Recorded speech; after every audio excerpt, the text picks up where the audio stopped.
नमस्कार स्वामी भक्त हो, तुम्हा सर्वांचं आपल्या चॅनलमध्ये मनापासून स्वागत आहे. श्री स्वामी समर्थ तुमच्या मनातील सर्व चांगल्या इच्छा पूर्ण करू देत, ही स्वामीचरणी प्रार्थना. स्वामी समर्थ हे फक्त देव नाहीत, ते अनुभव आहेत. जो नाम घेतो, जो मनापासून हाक मारतो, त्याला स्वामी उत्तर देतात. पण ते उत्तर शब्दात नसतं, ते संकेतामध्ये असतं.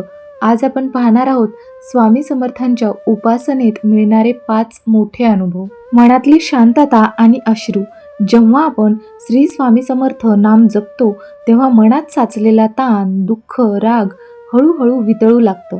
कधी डोळ्यात पाणी येतं, कधी अंगावर शहारे येतात, कधी जणू कुणीतरी आपल्याला मिठी मारल्यासारखं वाटतं.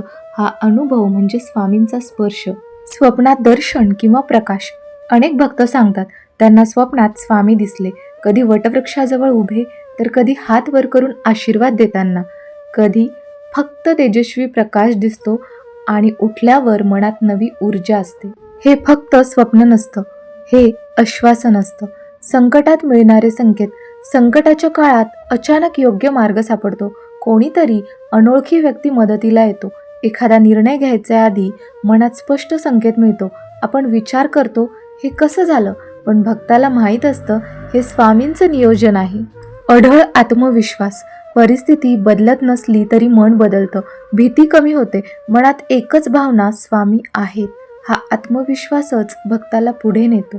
कारण स्वामी बाहेर नसतात, हे आपल्या अंतःकरणात जागे होतात. दिव्य सुगंध आणि सकारात्मक ऊर्जा.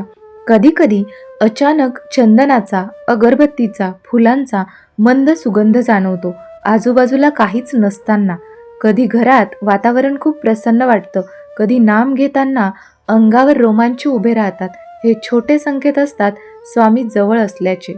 कधी कधी जुनं काम अचानक पूर्ण होतं, अडकलेले पैसे मिळतात, तणावग्रस्त नात्यात गोडवा येतो, किंवा अचानक मनात चांगले विचार सुरू होतात. हे सगळं स्वामींची कृपा असते.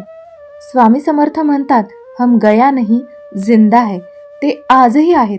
फक्त आपण नाम घ्या, विश्वास ठेवा आणि संकेत ओळखा. तुम्हाला असा कोणता अनुभव आला आहे का?